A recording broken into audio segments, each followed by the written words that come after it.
시청자 여러분 안녕하십니까. 지금부터 저녁에 안보 정도를 시작하겠습니다. 자, 맨 먼저 시작은요, 이 안보 관련 뉴스부터 시작할 텐데요. 이스라엘이 드디어 레바논에 있는 이 헤즈볼라 기지를 대상으로 해서 공격을 가했습니다. 자, 이 중동전으로 이제 비화되지 않도록 지금 미국이 각별히 주의를 하고 있는데, 왜냐하면 바이든 입장에서 이거 잘못 다뤘다가는요, 이번 대선 날아갈 수도 있어요. 그 다음에 우리 이제 한국에서는 한미 지금 해군 해병대 이 공군 이렇게 연합을 해서 쌍용 훈련을 시작했어요. 자, 그래서 이제 쌍용 훈련 작전은요, 이 문재인 때 쌍용 훈련이 문재인 때 없애버렸어요. 요거를 지금 윤석열 정부가 제대로 훈련하고 있는데, 이번 처음으로요, 이 드론 사령부가 만들어진 이후로 처음으로 이 드론 이 사령부도 참여하게 되고, 자, 이러한 그런 이 의미 있는 훈련이 되겠습니다. 그리고 처음으로 또 한미 연합 참모단이 구성이 돼서 이 진두지휘에 나서는 이런 측면에서의 훈련의 성격을 우리가 조망해들 분석할 필요가 있지 않나, 이런 생각이 들고요. 윤석열 대통령이 이제 정권 사실상 이제 2년이 지나기 때문에 이제 중반전으로 돌입하고 있고, 지금 이제 제일 어려운 시기가 아니겠습니까? 여러 가지 측면에서 승부수를 띄우는 것 같아요. 지난 6월 달에도 국정 브리핑을 했는데, 지금 빠르면 이달 말, 뭐 이제 사실상 이제 이달 말이나 마찬가지죠. 이달 말, 그러니까 이제 이번 주나 아니면 내주 9월 초에 이런 브리핑을 하는데, 윤 대통령이 아주 역점을 들고 그야말로 정권의 명운을 걸고 추진하는 4대 개혁 플러스 저출산 대응, 그러니까 4+1 관련해서 윤 대통령의 이 구상을 밝힐 예정으로 있다고 합니다. 그래서 이 내용을 자세히 말씀드리겠고, 그리고요, 지금 이재명이 이거 코로나 이거 거짓말 아니냐, 이런 의혹이 제기돼 온 바 있지 않습니까? 그야말로 사방간대에서 그런 의혹이 제기됐어요. 저도 그 중에 한 사람이죠. 그런데 지금 보도를 보니까 거짓말이 맞는 것 같아요. 지금 여태까지 인천에 있는 병원에, 지난번에는 중랑에 있는 녹색병원에서 단식, 이제 치료, 이 안정을 취했는데, 이번에는요, 인천에 있는 병원에서 입원해 있다고 하는데, 도대체 이게 며칠간이나 입원해 있느냐. 그러면서 지금 이제 발표한 바에 따르면, 감기 증세를 좀 더 치료할 필요가 있다. 물론 이 코로나가 감기 증세에서부터 시작하는데, 진짜 코로나다 그러면은 코로나 증세 완전히 안 끝나서 한다, 이렇게 나가야지, 감기 증세 치유를 위해서 입원을 좀 더 한다? 이게 말이나 되는 겁니까? 요것만 보더라도요, 항상 이게 진실, 이게 자기도 모르게 머릿속에 감기라는 말이 입력이 되어 있는 거지, 코로나가 입력이 안 돼 있어요. 요 한마디만 보더라도 이 가짜 코로나 증세일 가능성이 농후하지 않느냐. 그러니까 이 얘기는요, 그러니까 지난번에 이 재판 딱 하루 전날 입원을 이 코로나 확진이 걸렸다, 이렇게 발표했잖아요. 그런데 이제 이번 주에도 계속해서 지금 재판들이 있을 예정인데, 요게 전부 다 지금 지연이 되고 있는 상황이 되겠습니다. 자, 그런데 지금 남아있는 것이 신진호 부장판사가 하고 있는 이 재판, 여기에 대해서는 준비 기일을 또 되어 있기 때문에 이재명이가 안 나와도 돼요. 그럼에도 불구하고 신진호 부장판사가 요거를 연기한다. 왜냐하면 예의상으로, 통상적으로 김동연 판사, 이런 사람들의 경우에는 이제 좌파니까, 벌써 알아서 기어버리잖아요. 알아서. 지난번에 단식할 때도 김동연이 알아서 재판을 수년시켰지 않습니까? 자, 그러면 이런 김동연 같으면 신진호 부장판사도 이재명이가 또 나올 수도 있는 거 아니겠어요? 그러니까 연기한다, 이렇게 할 텐데, 신진호가 강공으로 나가요. 아주 잘하고 있는 겁니다. 그래서 이재명의 이런 증상과 관련해서 조금 여러분께 말씀을 드리도록 하겠고, 그 다음에 이제 이 메인 아이템 주제는요, 이재명이 제가 그랬잖아요. 이거 경기동부연합과의 관계, 이 대공 혐의 그런 차원에서도 반드시 이재명에 대한 수사가 이루어져야 된다. 그랬는데 이런 것들이 지금 이제 계속 쌓여오고 있어요. 네. 그래서 이런 이 관련 대공 혐의점이 있는지 없는지를 요새는 수사의 초점을 거기로까지 넓혀야 될 것이 아니냐, 매우 우려스러운 상황이다. 마침 유동규 본부장이 자기 유튜브 방송을 통해서 폭로했어요. 요거 이 빨갱이 그러니까 이제 통진당 해산됐으니까 거기 있는 인간들은 전부 다 빨갱이나 마찬가지잖아요. 그 김미화가 말하자면 단일화해갖고 대가로 용역 청소 용역을 받아냈어요. 그 용역비가 무려 얼마나 되느냐? 56억 원. 그러면 그게 통진당 아주 핵심 인사들이 거기에 임원으로 대표로 들어가 있는데, 그 56억 원 벌어서 어디에 쓰겠어요? 간첩 활동하는 데 쓰는 거죠. 뻔한 거죠. 이게 그러니까 교묘합니다. 이재명의 머리가 아주 더러운 방향으로는 아주 최고로 발달된 인간이에요. 자, 그래서 요거를 좀 이슈화 시킬 필요가 있지 않나. 이러한 생각이 듭니다. 자, 그래서 이러한 내용을 가지고 여러분께 조금 빠른 속도로 진행을 하도록 하겠습니다. 자, 그러면은요, 우선 이스라엘 사태를 말씀을 드리겠는데, 이스라엘 군의 수석 대변인이 공식적으로 발표를 했습니다. 한마디로 얘기해서, 지금 이 이란에 있는 그러니까 레바논에 있는 친이란 그 테러 단체가 헤즈볼라잖아요. 요 헤즈볼라가 로켓, 미사일, 그 다음에 드론, 이런 거를 이용해서 이스라엘을 지금 공격하려고 한다. 이런 공격 조짐을 지금 딱 포착했다는 겁니다. 그러니까 선제 타격을 했다는 거예요. 그래서 이런 위협을 제거하기 위해서 방어 차원에서 방어 행위로 이런 이 헤즈볼라 테러 표적들에 대해서 타격을 시작했다. 이렇게 지금 이스라엘 군 수석 대변인이 공식적으로 성명을 내놨습니다. 요것이 지금 외신을 타고 지금 전 세계로 날아가고 있는 거죠. 그러면서 헤즈볼라가 곧 로켓과 미사일, 드론을 이용해서 이스라엘을 공격할 예정으로 되어 있다. 그래서 헤즈볼라가 활동하는 지역에 있는 민간인들은 자신들의 안전을 위해서 즉각 안전한 곳으로 이동하라. 이렇게 밝혔습니다. 그리고요, 이스라엘 군은 아랍어 메시지를 통해서도 이스라엘, 레바논 남부 쪽에 있는 주민들한테 그야말로 이 가족과 자신을 보호하기 위해서 즉시 떠나라. 이런 그 입장도 내놨습니다. 자, 그리고요, 이렇게 해서 이제 이스라엘, 수석 대변인의 경고 직후에 이스라엘 북부에서 공습 경보가 울렸다고 합니다. 자, 그리고요, 이제 이스라엘 언론 보도에 따르면 보안 문제로 텔라비브를 오가는 항공편이 일시 중단이 됐다고 합니다. 그래서 들어오는 항공편은 들어오고 있는데 이 텔라비브, 그런데 이제 이륙하는 항공기는 통제가 되고 있다고 합니다. 자, 이 정도로 해서 이스라엘 사태를 말씀을 드렸고, 그리고 이제 한미 해군 해병대가 연합 상륙훈련 벌이는 게 이제 2024 쌍용훈련인데요.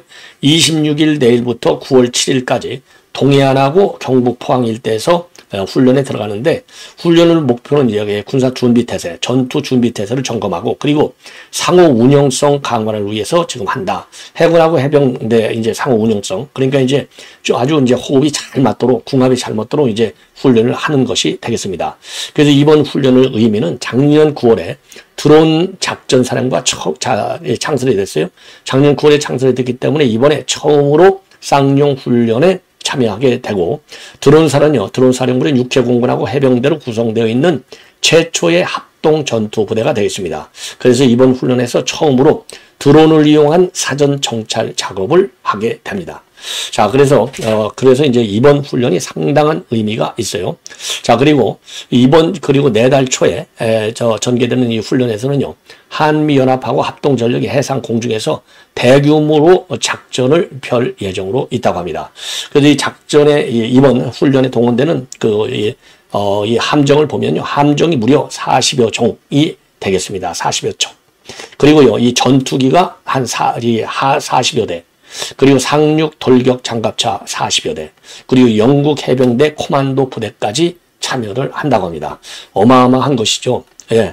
자, 그리고 이제 미국 측에서도 수직 이착륙기, 그리고 공기 부양 상륙정 등을 이용해서 상륙군을 전개해 왔는데, 이번에는요, 이 과거 훈련에서 이번에는 차세대 수륙 양용 장갑차를 처음으로 투입할 예정으로 있다고 합니다.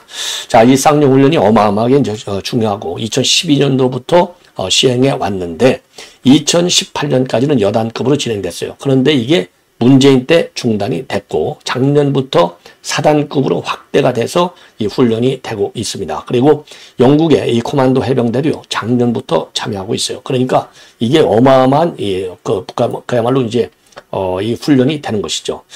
이걸 보면 우리 이제 그야말로 압도적인 힘의 우위에 의한 이 평화. 윤 대통령이 이게 말이 아니고 진실되게 신뢰성 있는 일종의 이제 군사 작전 전략이 아닌가, 이렇게 판단할 수 있는 대목이라고 보여지고요.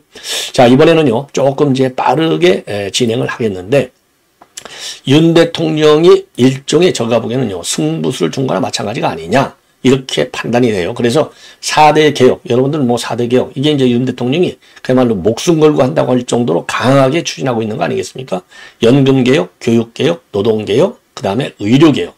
자, 의료 개혁이 이제 지금 조금 어려움에 처해져 있는 것이죠. 여기 4개에다가 뭘 하나 더 얻느냐? 바로 인구 문제, 저출생 문제. 요거를 지금 이제 중점적으로 추진할 예정으로 있고, 여기에 이제 그러니까 이제 4+1 개혁이라고 합니다. 그래서 요 국정 브리핑을 통해서 그동안의 성과, 그리고 앞으로 추진할 이런 구상, 계획, 이런 내용을 밝힐 예정이라고 합니다. 직접. 그러니까 지난 6월 달에 국정 브리핑을 윤 대통령이 총선 이후에 처음 했어요. 그것은 이제 동해안에서 이제 유전이 이렇게 발견이 됐다. 요 얘기였고, 요번에는 윤 대통령이 역점을 주고 있는 4대 개혁과 저출산 대응 방안. 요거를 하게 되는데요. 자, 그래서 우선요, 연금 개혁. 젊은 세대가 지금은 더 내고 덜 받게 돼 있잖아요. 그래서 연금 고갈이 2050년대부터 온다. 요걸로 이제 되어 있는 거 아니겠습니까? 그래서 연금 고갈이 오기 전에 개혁을 해야 되겠죠. 당연히. 그래서 지금 현재대로면 55년, 정확하게 지금 55년에 고갈될 것으로 예측이 된다는 겁니다. 그런데 지금 말씀을 드린 대로 구조개혁 방향성에 역점을 둬서, 왜냐하면 지금 젊은 세대는 많이 내고 덜 받으니까 이거 말이 안 되잖아요. 그래서 세대 간의 형평을 맞추는, 세대 간의 이제 이 형평성, 여기에 초점을 주어서 그 개혁을 해 나간다. 그래서 연령대에 따라서 연간 인상 비율을 싹 다 달리하는, 차등 인상을 하는 이런 방향으로 가고 있고요. 그리고 이제 인구 구조 변화라든가 이 경제 상황에 따라서 보험료율과 소득 대체율을 자동으로 조정하는 자동 안정화 장치도 포함될 예정으로 있다고 합니다. 그래서 2055년도로 예상되는 기금 고갈 시점을 30년 정도 늦추는 방안으로 개혁을 추진한다. 이렇게 되어 있고요. 그리고 이제 인구 문제, 저출산 극복 방안의 하나로 본래 지금 둘째 자녀부터 인정해주던 출산 크레딧을 첫째 자녀부터 인정해주는 방안으로 지금 검토 중에 있다고 합니다. 자, 그리고요. 지금 군 복무 크레딧 혜택도 확대한다 합니다. 현재는요, 군 복무 기간 중 6개월만 인정하게 돼 있는데 이 기간을 늘리는, 자, 그래서 연금의 지속 가능성 제고에 기여한 사람들이 연금 크레딧 혜택을 더 많이 받게 하는, 이게 이제 합리적이지 않습니까? 이 밖에도 노인 기초연금의 단계적 인상도 검토할 예정이라고 하고요. 그리고 노동개혁과 관련해서는요, 노동시장의 이중구조 문제를 해결하기 위한 방안, 그리고 불법적인 파업에 대한 정부의 엄정 대응 방침도 언급이 되고, 그리고 노동시간 유연화에 대한 발언도 있을 예정이라고 합니다. 그리고 교육개혁과 관련해서는요, 늘봉학교를 추진하는 이런 문제를 직접적으로 좀 강조하고, 그리고 내년 도입을 추진하는 AI 교육, 교과서 도입, 요거에 대해서도 언급이 있을 예정이라고 합니다. 그리고 의료개혁과 관련해서는요, 정부는 상급 종합병원을 전문의 중심으로 구조전환하는 방안을 검토하고 있다고 합니다. 왜냐하면 전공의들이 복귀가 안 되니까 이제 전공의가 아니고 전문의 중심의 병원 구조로 개선한다. 이렇게 바꾸는 것이죠. 자, 그래서 이제 이런 문제를 언급할 예정으로 있고, 그리고 지금 이제 인구전략기획부를 신설하는데 이거는 야당이 입법 조치를 해줘야만 돼요. 그래서 정치권의 협조를 촉구하는 메시지도 함께 낼 예정으로 있다. 이렇게 나오고 있네요. 일종의 정권 중반기에 승부수를 던진 것이 아니냐. 그리고 여론의 호소에서, 왜냐하면 야당이 협조를 안 해주니까 요 개혁이 말이죠, 입법적 지원이 없이는 될 만한 게 거의 없어요. 자, 그렇기 때문에 그 야당이 지금 완전히 뭐 특검하고 탄핵에만 매달리지, 이런 민생 문제, 요 4대 개혁 플러스 1, 요것도 사실상 전부 다 민생과 연결된 거나 마찬가지잖아요. 왜냐하면 우리 국민들 호주머니 사정하고 직결되어 있잖아요. 그런데 이 야당이 협조를 안 해주니까 대국민 호소를 통해서, 국민적 여론을 통해서 야당을 압박하는 이런 우회 전략을 쓰는 것이 아닌가. 이 방법밖에는 없지 않나, 이런 생각이 들어요. 예. 자, 이번에는 이제 이 기시다 총리가 지금 이제 방한을 하는 걸로 일본 외신들이 일제히 지금 보도하고 있습니다. 그래서 우리 대통령실에서도요, 입장을 밝혔어요. 지금 현재 협의 중에 있고, 협의가 끝나서 결정이 되면 공지하겠다. 그래서 지금 이제 기시다 총리가 총재 선거에 불출마 결심 이전부터 일본 총리가 한국을 오겠다, 이런 의사를 표명해 왔고, 그리고 불출마 선언한 이후에도 방한 의사를 계속해서 표명해 왔다고 합니다. 자, 그래서 이거는요, 지금 이제 작년 3월 달에 윤 대통령이 제3자 면제를 골자로 하는 이 강제징용 해법, 요거를 만들어서 지금 한일 관계가 정상화됐고, 한일 관계의 정상화가 결국은 캠프 데이비드 협상으로 이제 꽃을 피운 것 아니겠습니까? 그래서 그러한 이 분위기를 이어가고, 그리고 이제 차기 총재의 경우에도, 자민당 총재의 경우에도 결국은 기시다의 이런 이 외교적인 성과를 하나의 레전드로 받아낼 가능성이 매우 크기 때문에 이번 정상회담은 총재 불출마와 관계없이 상당한 외교적 의미를 갖는 것이 아니냐. 자, 그래서 어떻든지 간에 말이죠, 지금 이제 북한과 중국, 러시아의 안보 위협이 우리한테는 굉장히 큰 위협이기 때문에 이 한미, 그 다음에 한일, 그 다음에 한미일 요 관계의 지속적인 강화가 굉장히 중요한 시점이라는 점에서도 의미 있는 것이다. 이렇게 저는 판단하고 싶고요. 자, 그리고 이재명 측에서 지금 밝힌 입장문이 참 기가 막힙니다. 거짓말하는 게 딱 나와 있어요. 아니, 이 중요한 얘기를 코로나에 코자도 안 들어가요. 뭐라고 되어 있느냐? 이게 동아일보가 지금 유일하게 현재로서는 지금 보도하고 있는데, 감기 증상이 다 낫지 않아서 계속 병원에 입원해서 치료를 받고 있다.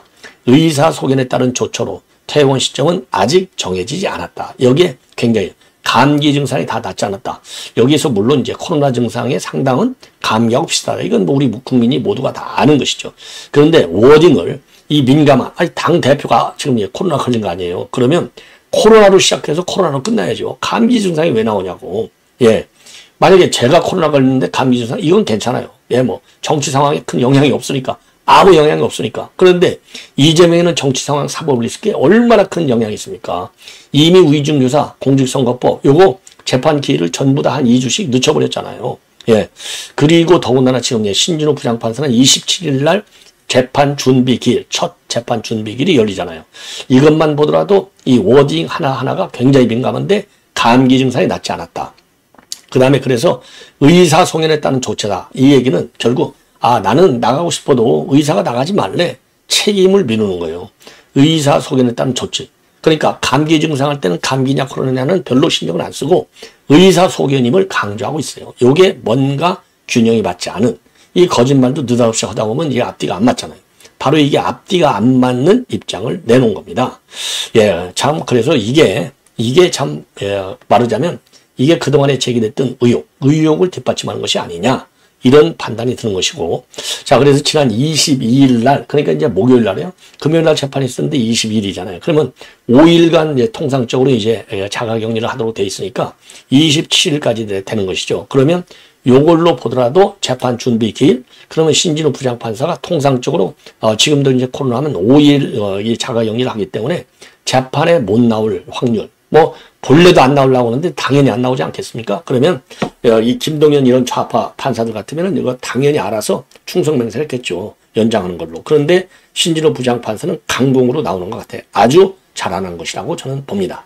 예. 그래서 이재명은요, 텔레그램으로 당무 현안은 보고받고 있고, 증상이 나아지는 대로 여의도에 복귀할 방침이라, 이렇게 밝혔고요. 그래서 이제 내일 26일 날 최고위가 열리는데, 최고위는요, 김민석 수석 최고가 주재한다고 합니다. 참, 근데 이것도 헷갈리는 게요, 참 웃기는 게, 지금 이제 수석 최고위원이 대행을 맡도록 지금 당헌 당규를 고치려다가 이 여론이 안 좋으니까 살짝 보류된 상태 아니겠어요? 그런데 본래로 하면 1순위가 원내대표거든요. 그리고 2순위가 수석인데, 최고인데, 이거 왜 하필이면 이때 박찬대가 휴가를 가냐 이거예요. 이게 다 김민석이 짜고 치는. 그러니까 이재명이가 이제 하여튼 뭐 내년도 본래는요, 이 9개월 전에 그만두게 돼 있는데 이거 안 그만두겠다는 거 아닙니까? 자, 그러다 보면은 그 다음에는 이제 이 김민석을 이 대행으로 하면서 김민석이를 대표로 앉히려고 벌써부터 지금 훈련을 시키는 것이 아니냐. 그러려고 코로나를 지금 걸린 것이 아니냐. 일부러 걸린 것이 아니냐. 이런 비판도, 이런 시나리오도 가능하지 않을까 생각이 듭니다. 자, 그런데 이번 시간에 지금 핵심적으로 말씀을 드리고 싶은 것은요, 유동규 본부장이 이재명이가 경기 동부연합 측에 사실은 56억 원을 지원해줬다. 이렇게 해서 지금 파장이 커지고 있어요. 그러니까 이걸 보면요, 지금 여러 가지 문제점이 제기되고 있는데, 우선 그러면 경기 동부연합 이 용역업체인데 청소 용역업체한테 줬어요. 나눔 환경이라고 하는 청소 용역업자한테 용역을 줬는데 2011년도가 되겠습니다. 네, 그런데 문제는 뭐냐? 왜 그러면 이게 경기 동부연합으로 줬느냐? 이게 그러니까 이 빨갱이, 그러니까 종북 단체한테 돈을 줬느냐? 요게 이제 문제가 될 수가 있는데, 김미화가 그 당시 통진당 후보로 성남시장에 출마했는데 단일화를 해주는 겁니다. 단일화 대가로 바로 요것을 줬다. 이렇게 볼 수밖에 없어요. 왜 그러느냐? 우선요, 나눔 환경이라는 그 회사가, 청소 용역업체가 설립이 된 것이 2010년도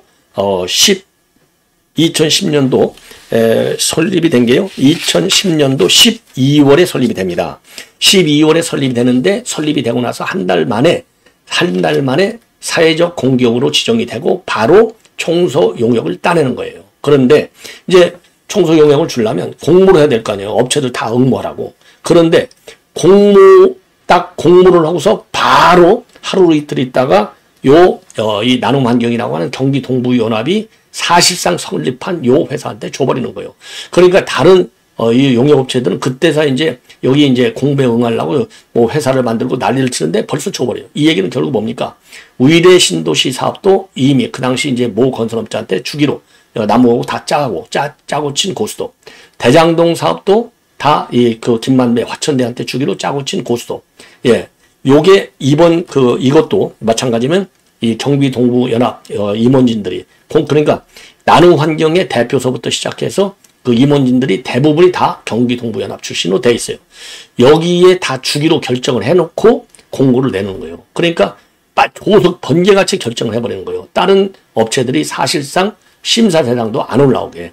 그래서 그 당시에도 문제가 됐다는 겁니다. 그러면 나눔환경은 저는 왜 전옥현이는 무엇 때문에 경기동부연합이 주도하고 있는 용역업체다 이렇게 단정할 수 있느냐. 바로 요 경기동부연합의 공동의장이 누구냐. 한용진인데 경기동부연합의 공동의장인 한용진이가 나눔환경이라는 총소용역업체의 대표 자리를 꿰차는 거예요. 그리고 산하 임원진이 동부연합 인간들이 거기 대부분을 임원들이 하고 있는 겁니다. 그러니까 이게 나눔환경이라는 것이 사실상 통진당 이 잔당 세력들 그렇죠? 이 추측 세력들이 요거를 먹는 거예요. 그래서 통진당이 이 종북성향 때문에 그야말로 해산됐잖아요. 경기동부연합의 종북성향 요거는 뭐 여전히 똑같지 않습니까? 경기동부연합 출신이 누구예요? 이석기잖아요. 지금 이제 양경수 민노총 위원장 경기동부연합 회장 출신이잖아요. 요것들이 전부 다 그러니까 이재명을 포위하고 있는 것이고 지금 살아있는 권력 중에 한 명인 정진상이가 경기동부연합 출신이에요. 이걸 보면은 요거는 후보 단일화의 대가임에 분명하고 그 당시에도 이게 문제 제기가 됐었는데 이재명이가 딱 잘라서 부인을 한 바 있어요. 자, 그래서 요게 이제 또 하나의 범죄 행위가 될 수 있는 것이고 여기에 대한 수사. 그러면 왜 수사가 이게 안 됐느냐? 요건 이제 수사가 들어갔는데 왜 안 됐느냐? 지금 유동규 본부장이 그동안 폭로에 의하면 바로 김순환 검찰총장이 개입됐다는 겁니다. 왜? 이 김만배가 자기한테 얘기했다는 거 아니에요. 그거, 이재명도 이게 본래, 그래서 이제 김수남이가 50억 클럽에 들어간 거예요. 예.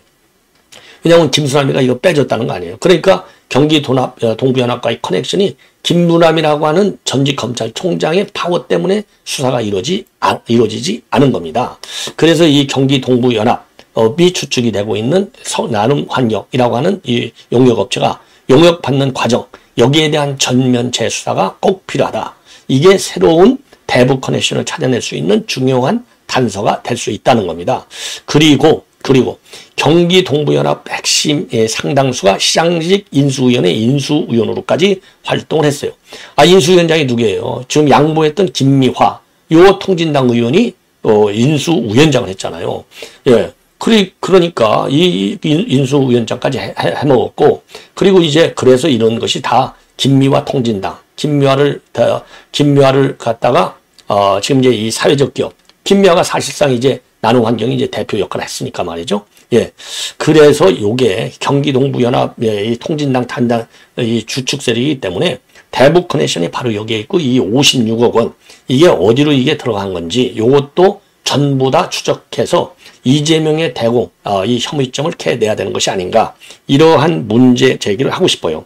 더군다나 이재명이가 말이에요. 요 근성 경기동부연합과의 커넥션을 갖다가 끊지 않고 오히려 더 기회를 줬어요. 국회에 진출할 수 있는. 그래서 비례대표 군에 진보당 출신 2명이 당선이 되지 않습니까? 그래서 지금 배지를 알고 있는 진보당 의원이 정혜경, 전동덕 요 2명이에요. 비례로. 그리고 지금 이제 이 울산에서 윤종호가 지역에서 당선됐잖아요. 윤종호가 당선된 것은 민주당이 후보를 안 냈지 않습니까? 그러니까 전주 지역에서 이상직 자리에 민주당에서 이재명과 후보를 내지 않아갖고 강성희가 당선되게 한 거나 똑같은 작전이 벌어지는 거예요. 자, 그래서 나눔환경에 용역을 주는 것도 우이대 대장동 이 특혜 주는 수법하고 똑같다고 하는 점.